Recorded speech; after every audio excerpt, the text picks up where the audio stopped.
자, 지금부터 하나님 말씀 나누도록 그렇게 하겠습니다. 욥기가 악용될 수 있지 않나요? 라고 지난주에 저랑 같이 글쓰기 학교 하시는 우리 강창석 스님님이 그렇게 질문을 하더라고요. 하나님이 나한테 미안하다 그래야지 라는 설교를 듣고 그 질문을 제게 하더라고요. 예전에 저도 한번 말씀드린 것처럼 욥기를 통해서 자기를 정당할 수 있는 그런 것이 우리 안에 있습니다. 그래서 오늘 그 본문에 대한 대답이 바로 오늘 그 질문에 대한 대답이 바로 오늘 설교가 되겠습니다. 그리고 또 하나 오늘 우리가 읽은 이 리오야단, 베헤못과 리오야단, 이거를 이제 토마스 홉스는 레비아단이라고 그랬어요. 그래서 레비아단이라는 말도 우리가 더 익숙할 텐데, 이 레비아단에 대한 이 본문은 제게 좀 상당히 의미 있는 본문입니다. 제가 찾아보니까 2014년 7월과 8월호가 욥기 큐티였고, 그때 리오야단 요 부분을 묵상 해설을 했던 것이 저입니다. 그러다 보니까 그때 이 본문을 묵상하다가 깨달은 게 있어요. 뭐냐면 요 본문을 이해하면은 욥기 전체를 이해할 수 있겠구나라는 거였습니다. 그래서 이 본문을 이해하는 것이 욥기 전체를 이해하는 키워드이겠구나라는 것을 제 나름대로 했어요. 그런데 최근에 나온 어떤 책도 보니까 오틀런드라는 학자가 욥기와 성경신학이라는 책에서 이 부분이 욥기의 키워드다라는 책을 보고 내가 그렇게 그러지 않았구나, 틀리지 않았구나 라는 것을 알게 되었습니다. 무슨 말이냐 하면 리오야단을 통해서 고난을 이해하고 내 자신을 볼 때에 욥기를 결코 악용할 수가 없다라는 것입니다. 그래서 오늘 설교의 제목은 너의 이름은 리오야단, 그리고 나의 이름은 리오야단입니다. 그래서 오늘 이 리오야단, 레비아단을 통해서 오늘 고난에 대한 이해, 그리고 욥기가 또 욥이 이 리오야단 이야기를 듣고서 42장 욥이 회개하고 또 친구들을 용서해주고 하나님과 화해하는 그 내용으로 넘어갑니다. 그 본문을 우리가 한번 좀 보려고 합니다. 자, 오늘 베헤못과 리오야단이 있는데 저는 주로 리오야단을 중심으로 얘기를 할 텐데요. 우리 개역개정 성경을 보시면 이 베헤못과 리오야단이 뭐냐에 대해서 나와 있는데, 개역개정에 보시면 베헤못 밑에다가 나나주로 하마라고 되어 있어요. 그리고 리오야단은 악어로 되어 있습니다. 그런데 그래서 이 40장에 나오는 이 베헤못 얘기와 또 41장에 나오는 리오야단 얘기를 자세히 보면은 베헤못은 마치 좀 하마 비슷하게 생겼습니다. 그리고 리오야단은 좀 악어 비슷하게 생겼습니다. 그런데 이게 완전히 일치하지가 않아요. 40장 17절에 보면 베헤못으로 뭐라 그러냐면 백향목 같은 길고 커다란 꼬리 이렇게 나와요. 그러니까 하마에 이렇게 그 백향목이라면 아주 아름드리 크고 이쁜 멋있는 나무거든요. 그렇기 때문에 하마에 이런 꼬리가 있을 리가 없죠. 그리고 41장에 보시면 41장 31절에 보면 이 리오야단이 어디에 사냐 그러냐면 바다를 기름 가마처럼 휘젓고 다닌다 그래요. 그러니까 바다에 산다라는 거예요. 근데 우리가 가끔 바다에 사는 악어가 있습니다만은 고대 이 중근동 지방에서 악어는 바다에 살지 않고요. 이집트의 악어처럼 강에 삽니다. 그렇기 때문에 이게 하마와 악어랑 딱 맞아떨어지지를 않아요. 그렇기 때문에 우리나라로 말하면 용이라고 보시면 돼요. 근데 우리 용은 좀 상스러운 짐승이죠. 서양에는 드라곤 하면 좀 악마적 용이잖아요. 그래서 우리나라로는 이무기, 여기 좀 이무기와 서양의 용으로 보시면 됩니다. 용이 되지 못한 짐승이 이무기고, 그런 것처럼 이 좀 부정적인 단어로 나와 있습니다. 그래서 구약 성경 전체를 보시면 리오야단은 부정적인 것과 긍정적인 것이 나오는데 전체적으로 보면 부정적이에요. 근데 딱 두 군데가 긍정적으로 묘사됩니다. 시편 104편 26절에 보면은 주님이 지으신 물에서 리오야단이 놉니다. 그래요. 논다 이 말은 이게 악마적인 의미로 기록된 것이 아니라 그냥 피조물 중에 하나로 원 오브 댐으로 그냥 바다를 이렇게 유영하고 있는 그냥 사실을 그냥 객관적으로 묘사하고 있고요. 오늘 본문이 그나마 긍정적으로 묘사하고 있고요. 나머지 본문들을 보면은 전부 다 하나님을 대적하는 괴물로 등장합니다. 그게 이제 이사야 27장 1절, 시편 14편 14절 등등입니다. 그래서 이것이 또 뭐와 연결되어 있냐면 창세기 1장에 보면은 태초에 하나님의 천지를 창조할 때 여러분 완전히 이렇게 무에서 창조한 거라고 되어 있지만 알고 있지만 그 창세기 1장을 보시면 하나님이 물 가운데 물이 있었다고 나와요. 물. 그래서 이 물이 뭐냐? 이게 이제 논쟁거리 중에 하나입니다. 근데 제가 동의하는 건 뭐냐면 이 혼돈은 카오스와 연결되어 있어요. 이 물은. 그래서 카오스는 우리가 오늘 알고 있는 과학적 이론의 카오스가 아니고 악을 상징합니다. 그래서 카오스, 어둠, 공허 이러잖아요. 그 어둠은 항상 악과 연결되어 있습니다. 근데 그것이 뭐냐면 바로 리오야단이라고 이렇게 학자들이 해석을 해요. 존 레벤슨이라는 학자가 얘기한 것인데 저는 그게 동의가 되더라고요. 그래서 태초에 하나님이 천지를 창조하신 얘기는 그냥 창조한 것이 아니라 혼돈의 세력, 악의 세력, 리오야단과 싸워서 승리하신 것이 새 창조다 이렇게 해석을 합니다. 그렇기 때문에 이 리오야단이 구약 전체적인 맥락에서는 악의 세력으로 등장하고 있고 일부 선하게 묘사되어 있다라고 이제 정리할 수가 있습니다. 그러면 오늘 질문이 뭐냐면 왜 욥기는 이 악마적 세력, 하나님을 대적하는 괴물인 이 리오야단을 이렇게 좀 긍정적으로 묘사를 했을까라는 질문을 우리가 할 수가 있습니다. 오늘 본문을 우리가 다 읽지는 않았지만 읽어보시면 우리가 읽은 본문에서만 보시면 누가 리오야단과 맞설 수 있는가 이 얘기를 계속하고요. 근데 그 다음에도 보면은 뭐가 나오냐면 하나님이 만드신 장난감이다, 놀이개다 이런 얘기들이 등장을 해요. 그러니까 요지를 정리하면 이겁니다. 제가 우리 40장 17절을 읽었죠. 내가 베헤못도 만들었다. 너를 만들었듯이 베헤못도 만들었다 그러죠. 그래서 정리하면 이렇게 됩니다. 첫째, 하나님이 창조하셨다. 두 번째, 그것은 그 누구도 감당하거나 컨트롤할 수 없는 무시무시한 힘을 갖고 있는 존재이다. 그런데 세 번째, 하나님은 욥기 40장과 41장에서 베헤못과 리오야단을 심미적으로 묘사합니다. 그러니까 아름답게 묘사를 해요. 그 힘을 난폭한 힘으로 묘사하지를 않고 아주 강력한 통치자의 모습으로 아주 위엄을 갖고 있는, 그러니까 위엄을 갖고 있는 어떤 존재로 리오야단을 묘사하고 있거든요. 그건 뭐냐 하면 이게 좀 독특하다는 거예요. 이상하죠? 분명히 전체적으로는 악마적 존재인데 왜 하나님이 창조했다 그러고 그리고 그것을 그 힘은 누구도 컨트롤할 수 없다. 그러나 아름다운 존재고 하나님 보시기에 귀여운 존재다 라고 묘사하고 있다는 거예요. 이것이 제가 욥기를 해서 가장 중요한 문제고 가장 어려운 본문이다 라고 제가 욥 까닭을 묻다에 제가 썼어요. 그 결론부터 미리 말씀드리면 하나님은 리오야단을 사용하시고 사랑하신다라는 거예요. 제가 또 그게 뭐라고 썼냐면 하나님은 사탄도 사용하시고 두 번째 사탄도 사랑하신다. 제가 그렇게 책에다가 썼습니다. 자, 왜 이런 얘기를 하게 되었는지를 오늘 우리가 한번 나누려고 합니다. 자, 그 전에 제가 간증 하나 간단히 좀 하겠습니다. 이 본문에 대해서 너무 많고 어려워서 그냥 제가 묵상하고 깨달았던 것 중심으로 나눌 건데요.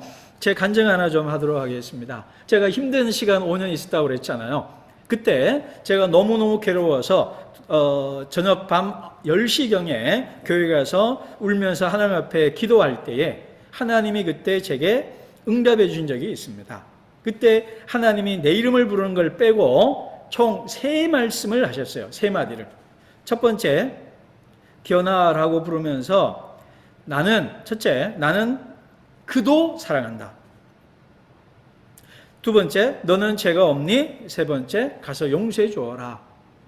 라는 얘기를 해줬어요. 근데 저는 첫 번째 3말씀 다 정말 화가 나서 미칠 지경이었습니다. 근데 오늘 첫 번째 부분만 얘기를 하겠습니다. 나는 그도 사랑한다. 라고 하나님이 제 귀에다가 내 마음속에서 너무나도 생생하게 울렸어요. 근데 그때 너무너무 화가 났습니다. 화가 난 이유를 제가 말씀드리면 이거는 0.12초 사이에 일어난 일들을 순식간에 머릿속에서 있었던 일입니다. 화가 났던 이유가 뭐냐면 첫째, 내 원수를 하나님이 사랑한다라면 첫째, 그 사람한테 가서 말하지 왜 나한테 얘기하냐 이거야. 그 사람한테 가서 야 너 사랑한다 그러면 되는데 왜 내한테 와서 나는 네 원수를 너가 너를 힘들게 하는 그 원수를 그 원수 때문에 네가 죽니 사니 하고 괴로워서 목사를 하니 많이 그렇게 고민하게 만든 그 사람을 사랑한다는 얘기를 왜 나한테 하냐 이거예요. 여러분 비유를 한번 들어볼까요?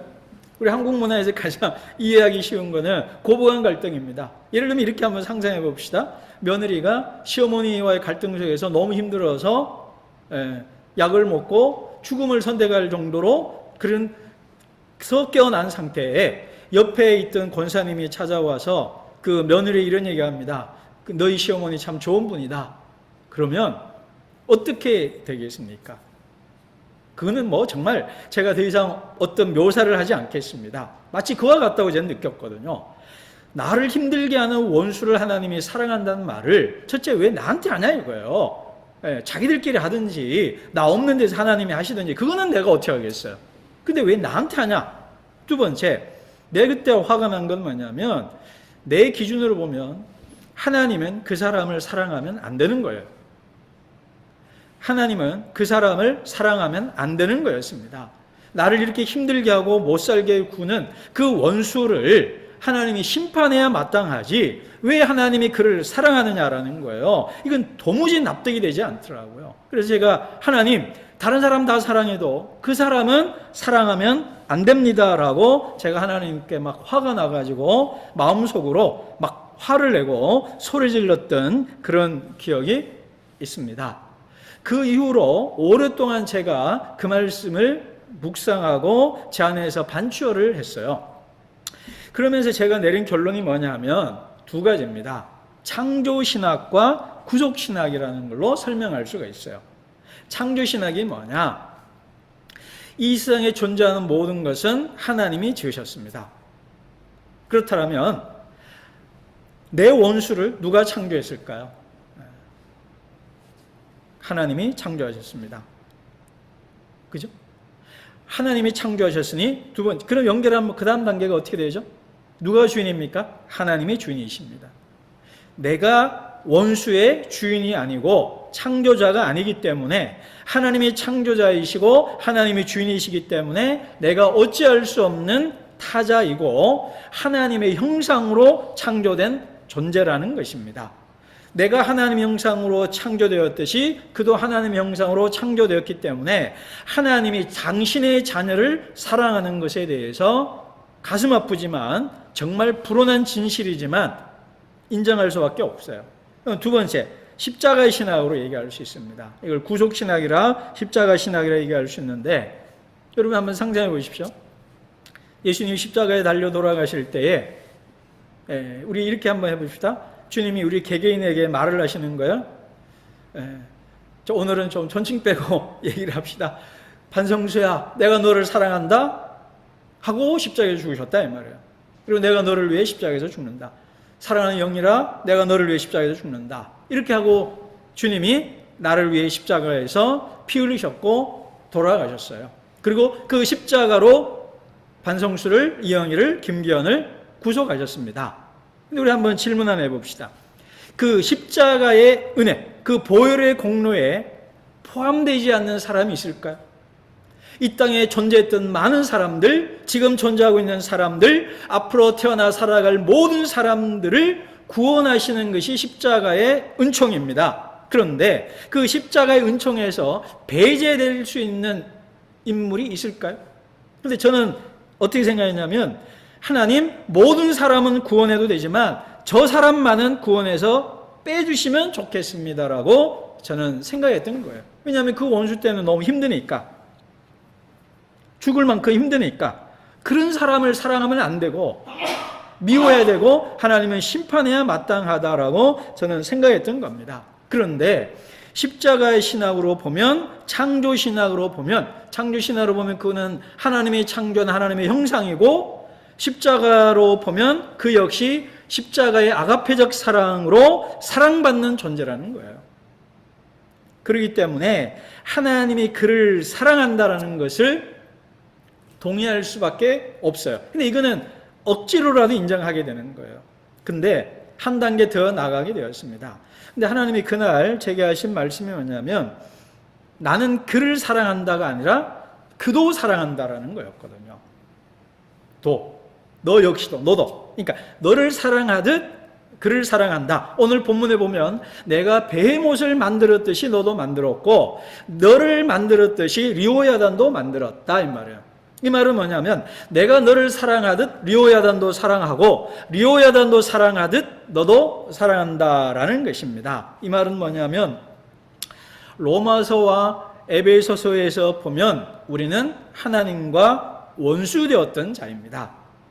무슨 말이에요? 우리는 십자가의 맥락, 로마서와 에베소서 맥락에서 본다면 하나님의 원수라는 거예요. 이 말을 욥기적 언어로 바꾸면 너는 하나님 앞에서 리오야단이다 이 말이에요. 내가 리오야단이라는 것입니다. 그래서 40장에 하나님이 너가 너를 정당하기 위해서 내게 악을 저지르냐, 하나님이 그 말을 해요. 그래서 욥 역시도 하나님에게 인정받는 자이지만 하나님께 대적하는, 하나님과 함께 싸우는 리오야단과 다를 바가 없다라는 얘기입니다. 이거는 제 경험이기 때문에 욥기를 읽으면서 그 리오야단이, 내가 미워하는 원수가 리오야단이고 내가 그 원수를 죽이고 싶어 했고 미워하고 싶고 그는 하나님의 사랑을 받으면 안 되고 하나님의 구원을 받으면 안 된다고 생각했던 그 내가 하나님 앞에 리오야단일 수 있다라는 것을 제가 깨달았던 겁니다. 자, 이런 것들을 정리한다면 너의 리오야단을 악마화하지 말라라는 것입니다. 너가 미워하는 원수를 악마화하지 마라라는 것입니다. 이 얘기에 제가 오늘 길게 얘기하지 않는 중요한 역사적 맥락이 하나가 있습니다. 그건 뭐냐면, 욥기의 기록 배경을 구약학자들은 바벨론 포록이라고 말을 합니다. 또는 페르시아라고 봐요. 그래서 저는 이제 전에 얘기했죠. 바벨론 포록이라 그러면 바벨론 시대만 얘기하는 것이 아니라 페르시아 시대도 같이 묶어서 통칭하는 의미로 사용합니다. 그러니까 바벨론 제국에서 살고 있는, 페르시아 제국에 살고 있는 그들에게 리오야단은 누구일까요? 바로 페르시아 제국이고 바벨론 제국입니다. 하나님 나라 백성들을 잔인하게 죽이고 예루살렘 성전을 파괴하고 이스라엘 국가를 없애버린 저 악마적 존재인 페르시아와 특별히 바벨론이 바로 그들에게는 악마적 리오야단으로 보이는데, 하나님은 그 바벨론을 사용해서 이스라엘을 바꾸시는 것이죠. 그래서 이 리오야단 얘기가 계시록 13장에 나오는 용과도 연결이 되어 있는 거예요. 근데 오늘 이건 정치신학적인 얘기라서 우리 좀 빼고 우리 자신에게로 돌아온다라면, 너의 리오야단을 악마하지 말라라는 것입니다. 제가 이 말을 하게 된 신학적 근거가 투투주교의 책에도 나와 있습니다. 용서 없이 미래 없다라는 너무너무 중요하고 좋은 책인데요. 그 책에서 투투주교가 한 얘기입니다. 여러분 그 화해와 진실위원회라고 아시죠? 그래서 남아공의 인종차별 정책이 폐지되고 그러니까 정권을 잡았을 때 그 흑인들을, 인종차별했던 사람들을 과거 역사를 어떻게 청산할 거냐, 라고 했을 때 투투주교가 가장 그 위원장을 맡았습니다. 그래서 그 과거를 고백하는 사람은 용서해준다. 근데 뭐 정말 이 그 투투주교도 얘기를 해요. 그 과거의 죄를 고백하는데 가서 정말 죽이고 싶을 정도로 정말 나쁜 인간들이 많았다고. 근데 또 고백하지 않는 사람도 있었다고. 그런 그 이야기들을 쭉 쓰면서 투투주교가 이런 말을 합니다. 성공의 주교이시고요. 노벨 평화상을 받았죠. 작년인가 재작년인가 운명하셨습니다. 이분이 쓴 글에 이런 말이 나와요. 신학은 사람이 아무리 사악한 행위를 저질러도 그가 악마가 되는 건 아니라고 말한다. 우리는 악행과 범죄자, 죄인과 죄를 구별해야 된다. 중간 생략하고요. 요점은 우리가 범죄자들을 괴물과 악마로 단정하고 포기해버리면 자연히 그들에게 책임을 물을 수 없다는 것이다. 그들이 자신의 행위에 책임을 질 수 있는 도덕적 전제가 아니라고 선언하는 셈이 되기 때문이다. 더욱이 그것은 그들이 더 나아질 수 있다는 희망을 모두 버렸다는 뜻이다. 그러나 신학은 그들이 참으로 끔찍한 일을 저질렀음에도 여전히 회개하고 달라질 수 있는 하나님의 자녀들이라고 말한다. 자, 여기에서요, 두 가지 얘기를 합니다. 그들을 악마로 만들어버리면 악마는 도덕적 책임이 없고, 두 번째, 도덕적 심판을 할 수가 없다 이거예요. 악마를 어떻게 도덕적으로 심판하냐 이거예요. 그는 사람이기 때문에 벌을 받아야 되는 거예요. 그리고 두 번째, 그 인간도 변화될 수 있다는 것을 인정해야만 된다. 제가 이거를 뭐라고 얘기했어요? 하나님의 형상으로 창조되었다는 것, 십자가의 보혈로 하나님이 사랑하고 구원하신 존재라는 것을 인정해야 된다는 거예요. 근데 투투주의가 하지 않는 말이 하나가 있습니다.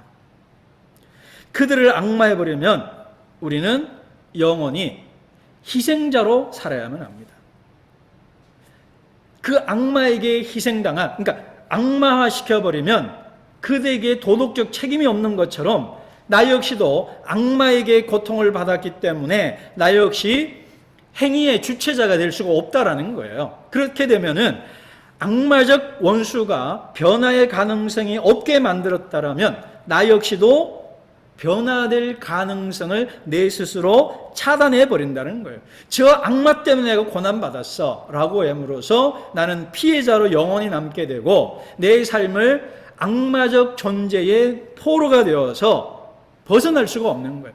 내 삶의 능동적 주체가 못 된다는 거예요. 내 삶의 주인이 될 수 없다는 거예요.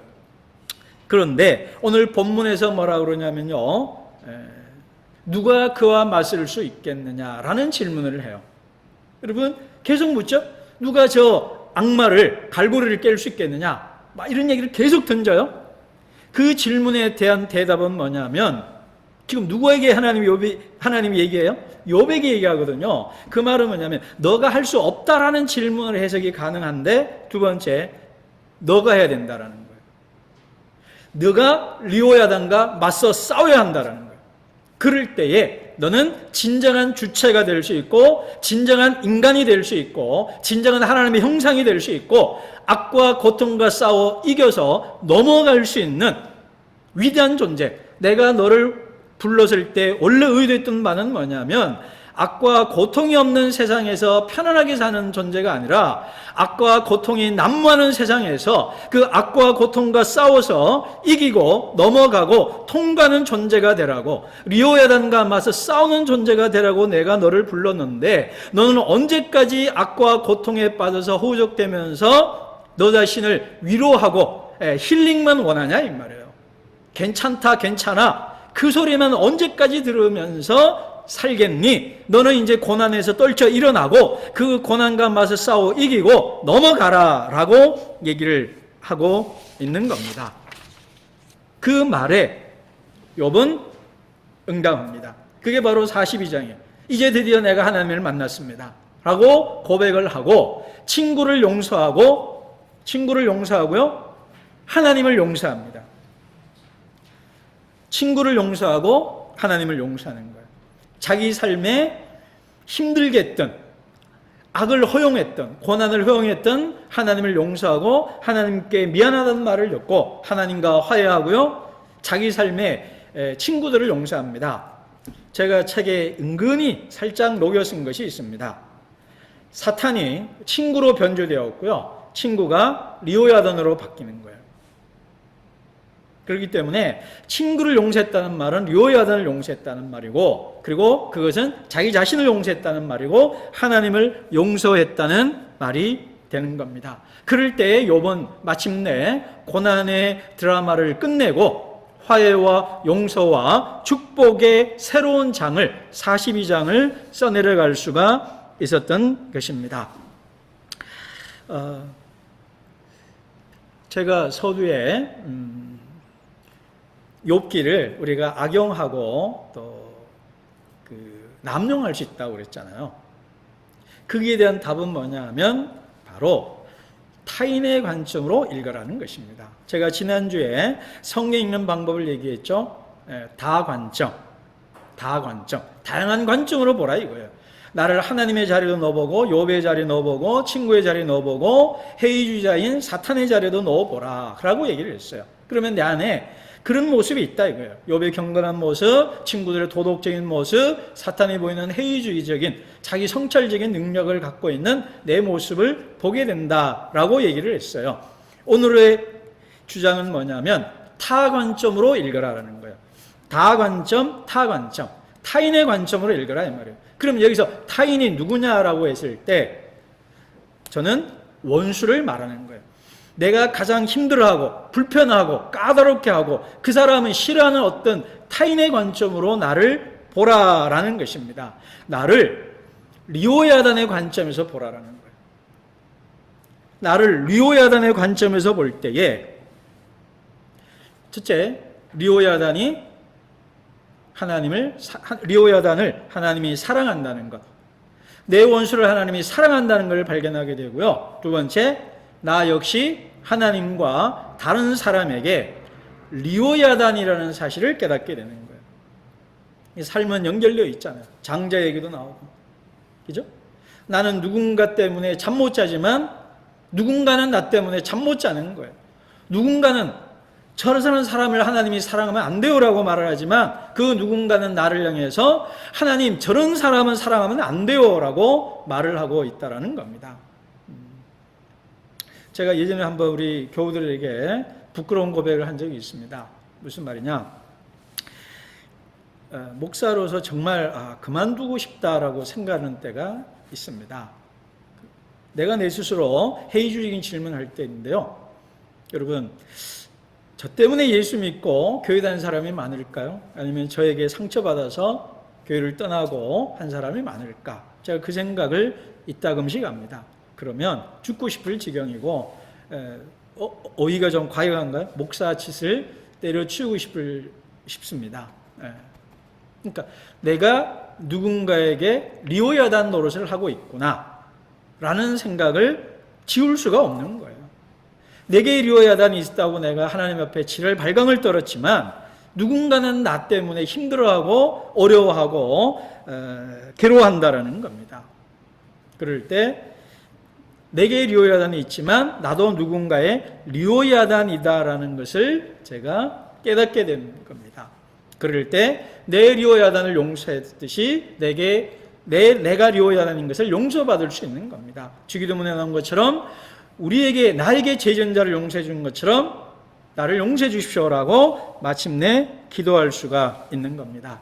사랑하는 성도 여러분, 오늘 본문을 통해서 성경을 읽을 때 그리고 나를 볼 때 고난 속에서 내가 미워하는 타인, 나를 괴롭히는 타인의 관점으로 성경을 읽고 나를 읽을 때에 우리는 마침내 욥기 41장의 고난의 이야기를 끝내고 42장 화해와 축복의 이야기로 넘어갈 수가 있습니다.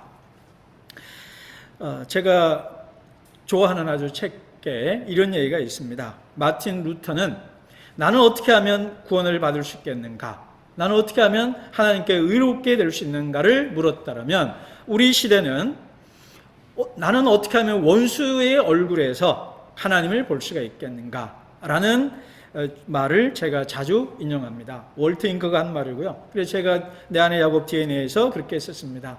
우리는 원수의 얼굴에서 하나님의 얼굴을 봐야 한다고. 야곱은 에서의 얼굴에서 하나님의 얼굴을 보았습니다. 오늘 본문의 결론은 이것입니다. 내가 미워하는 원수의 얼굴에서 하나님의 얼굴이 보이는지, 그리고 내 얼굴이 리오야단이고 원수였다는 것을 발견하는지, 그러나 내 얼굴 역시 원수를 용서함으로써 내 얼굴이, 내 모습이 하나님의 얼굴이 되고, 원수를 용서함으로 하나님과 화해하고 축복의 장으로 넘어갈 수 있다라는 것입니다. 오늘 설교 제목 다시 상기시키면서 말씀 마치겠습니다. 너의 이름은 리오야단, 나의 이름은 리오야단. 그리고 그 리오야단을 사용하시고 사랑하시는 하나님, 그 하나님을 만나심으로 여러분의 삶의 이야기가 축복과 화해의 새로운 드라마를 써내려 가시기를 주의 이름으로 축복합니다.